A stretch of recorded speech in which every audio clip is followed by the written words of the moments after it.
भगवान श्री राम लखन के लिए तो कहा वास कर रहे हैं, वनवास, लेकिन भरत जी के लिए वास नहीं कहा। यहां रहकर अपने शरीर को तप के द्वारा जला रहे, कष्ट सह रहे, समस्त इंद्रियों को निर्विषय कर। वहां तो कंदमूल फल ऋषि जन, यहां कैसे रह रहे? भरत जी अपार प्रेम में डूबे हुए एक एक दिन लिख रहे हैं। आज दिन, अब 14 वर्ष में इतने दिन रह गए, अब इतने दिन रह गए, ऐसे ऐसे हुआ। बस ऐसी ही उपासक है। आज का दिन गया, पता नहीं आज दर्शन देंगे, आज मिलेंगे, शायद रात में मिल जाए, स्वप्न में आ जाए। हमारी चाह प्रतिपल उनके मिलन के लिए हृदय तड़पने लगे। ये भरत जी का पावन मंगलमय चरित्र है। जो आदर पूर्वक सुनेगा उसे निश्चित प्रभु के चरणों में प्रेम और संसार से वैराग्य प्राप्त होगा। अब इधर सुनो भगवान श्री राम का पावन चरित्र। एक स्फटिक शिला बहुत सुंदर श्वेत, आज उस पर सियाजू विराजमान है। प्रभु के हृदय में बड़ा प्रेम उमड़ा।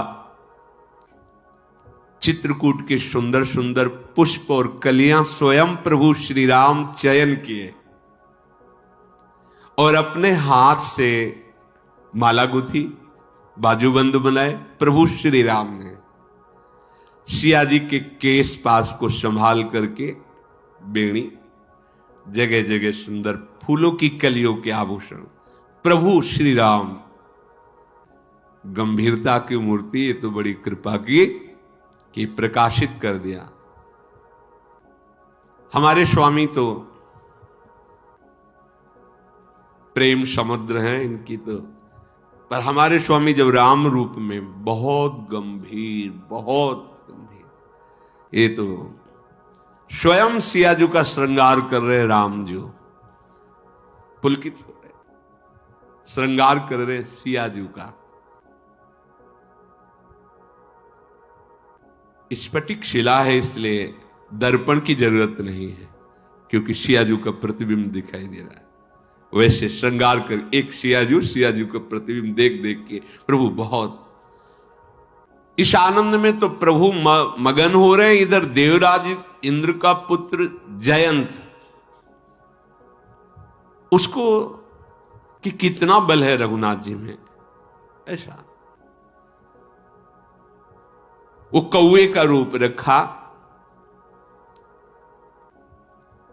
और पंजा और चोंच मार करके सियाजू के चरण से रक्त की बूंदें निकलने लगी और उड़ा।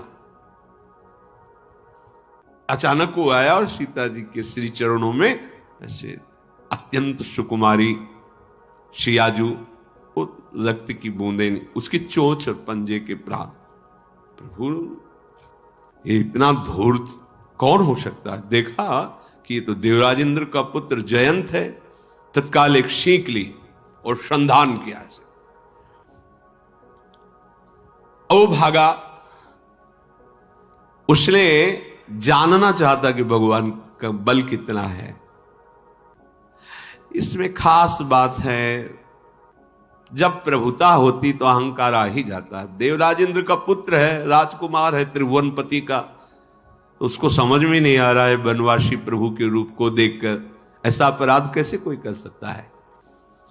अब वो साधारण सीख थोड़ी है, भगवान के द्वारा चलाई, साक्षात ब्रह्मास्त्र बन गया। वो सीख उठाई, ऐसे किया तो ब्रह्मास्त्र बन गया। ब्रह्म सर होकर के ब्रह्म बाण बन करके पीछे लग गया, भागा वो। अब असली रूप में अपने कौवे का रूप त्याग कर जयंत रूप में अपने पिता के पास गया। देवराज इंद्र ने कहा तुरंत यहां से निकलो, पूरी इंद्रपुरी भस्म हो जाएगी, क्योंकि भगवान के द्वारा संधान किया हुआ बाण तुम्हें नहीं रख सकते। पिता ने तत्काल हटा दिया। राम विमुख राखा ते नहीं, तुम भगवान का अपराध करके आओ, चलो निकलो यहां से। स्थिति ऐसी हो रही जयंती की जैसे दुर्वासा जी की हुई थी, सुदर्शन चक्र पीछे, ऐसे ही इसमें भी बड़ी कृपा है भगवान की। सुदर्शन चक्र को आदेश किया था केवल इनको भय देना, दुर्वासा जी को मारना नहीं। ऐसे ही ब्रह्मास्त्र को भी आदेश किया था, कि केवल इनको भय देना है, मारना नहीं, नहीं तो एक कदम नहीं भाग पाते। ब्रह्मास्त्र से तेज गति थोड़ी किसी देवी देवता की, तो महान शक्ति ब्रह्मास्त्र अमोघ अस्त्र है। अब वो भाग रहे जैसे दुर्वासा जी, ब्रह्मांड का अपराध करने वाले की कहीं ठौर नहीं मिलती, जहां जहां गए वहां से भगा दिए गए। जो भगवान का अपराध कर देता है, किसी ने कहीं भी उसको ठौर नहीं दिया, जयंत को भागता रहा। भगवान का द्रोही जो है उसे कौन विश्व में रख सकता है? उसके लिए माता भी अगर प्यार करेगी तो मृत्यु के समान हो जाएगी, पिता यमराज की तरह दंड देने वाले हो जाएंगे, अमृत पिलाया जाएगा तो भयानक विष बन जाएगा, मित्रता से वो प्यार करेगा तो सैकड़ों दुश्मनों के समान दुख देने वाली उसकी मित्रता बन जाएगी। गंगा जी भी उसके लिए यमपुरी की नदी बैतरणी हो जाती है, जिसमें पीप मवाद आदि होता है।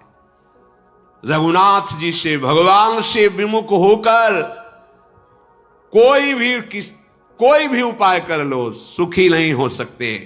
सारा जगत उसके लिए अग्नि से भी अधिक जलाने वाला बन जाता है। जब नारद जी ने देखा कि अब इसकी कहीं ठौर नहीं, ये संतों का हृदय होता है, सामने आया उनका जैन, तुम्हें कोई नहीं बचा सकता। अगर बचना चाहते हो तो सिर्फ राम चरणों की शरण में जाओ, वही बचा सकते हैं, दूसरा कोई नहीं। नारद जी ने कहा भाई तू भाग के जा भगवान की शरण में, वो शरणागत रक्षक हैं, वही बचा सकते हैं। भयभीत व्याकुल महान दुखी जयंत दौड़ के गया, भगवान श्री राम जी के चरणों में गिर पड़ा। हे दयालु रघुनाथ, रक्षा कीजिए, रक्षा कीजिए। आपके अतुलित बल, आपकी अतुलित प्रभुता को मैं मंद बुद्धि जान नहीं पाया। अपने किए कर्म का फल तो मैं पा गया, त्रिभुवन में भागता घूमा, किसी ने रक्षा नहीं की। हे प्रभु त्राहिमाम, रक्षा कीजिए। शरणागत वत्सल, आप मुझ शरणागत की रक्षा कीजिए। भगवान का बाण अमोघ है, एक बार अगर संधान हो गया तो लक्ष्य का भेद होना ही होना है। भगवान ने कहा बाण तो व्यर्थ नहीं जाएगा, पर तुम्हारी भी दृष्टि एक नहीं है, बिलग देखा, अब एक दृष्टि वाले बनो। एक आंख फोड़ दी बाण से, मारा नहीं, जा अब एक आंख वाले बनो। तुम्हारा ये जो भ्रम है, देखो भगवान इसमें भी कृपा की, भ्रम का नाम, द्वैत दृष्टि का नाश कर दिया। अब द्वैत दृष्टि, एक दृष्टि, जित देखो तित श्याममयी राममयी, अब तुम्हें भ्रम नहीं रहेगा, जाओ, कृपा कर दी। यदि बड़ा अपराध किया था, जानकी जी के चरणों में कष्ट पहुंचाना है, तो यद्यपि बध ही उचित था, पर भगवान जैसा करुणा समुद्र कौन है। भगवान ने कहा जाओ, अब निर्भय हो जाओ। प्रभु ने श्रिया जी और लखन जी से कहा अब यहां ठीक नहीं आगे बढ़ा जाए, क्योंकि यहां सबको परिचय मिल चुका है, अब ऋषि मुनि आते रहेंगे, बड़ी भीड़ लगेगी, इसलिए अब यहां के मुनियों से विदा लेकर के आगे चलना चाहिए। प्रभु वहां से आगे चले। अत्रि मुनि जी को पता चला कि प्रभु चित्रकूट से आगे, तो दौड़ते हुए आए, पुलकित शरीर हो रहा, देखा कि अत्रि मुनि, भगवान प्रणाम किया, अत्रि जी ने उठाकर हृदय से लगाया और प्रभु श्री राम लखन सिया जी को अपनी कुटिया पे लाए, आश्रम पे लाए। सुंदर आसन बिछाया, प्रभु विराजमान हुए, सुंदर जल मूल फल समर्पित किए। जब प्रभु आसन पे विराजमान है, जो ही दृष्टि दी तो बोध हो, साक्षात ब्रह्म परमात्मा परम तत्व, आहा, पुलकित हो गए अत्रि जी और विनय कर रहे, हे भक्त वत्सल, हे कृपालु, हे कोमल स्वभाव वाले मेरे प्रभु, मैं आपको बार बार नमस्कार करता हूं। जो निष्काम भाव से आपका भजन करते हैं, आप उनको अपना परम धाम दे देते हैं। जो आपके चरणों का आश्रय लेकर निष्काम भाव से भजन करते हैं, वो भगवान की दिव्य लीला में प्रवेश होते हैं। परम धाम का भाव भगवान की दिव्य लीला में प्रवेश होना। आप श्याम सुंदर हैं। ये आवागमन रूपी जो संसार समुद्र है, इसके लिए आप मंदराचल के समान हैं। अर्थात इस मृत संसार में एक माता मृत भगवान है, उनका नाम, उनके चरणों का आश्रय। हे कमल के समान नेत्र वाले, आपके ही आश्रय से अहंकार छूटता है। अहंकार छूटना ही संसार से मुक्त होना है।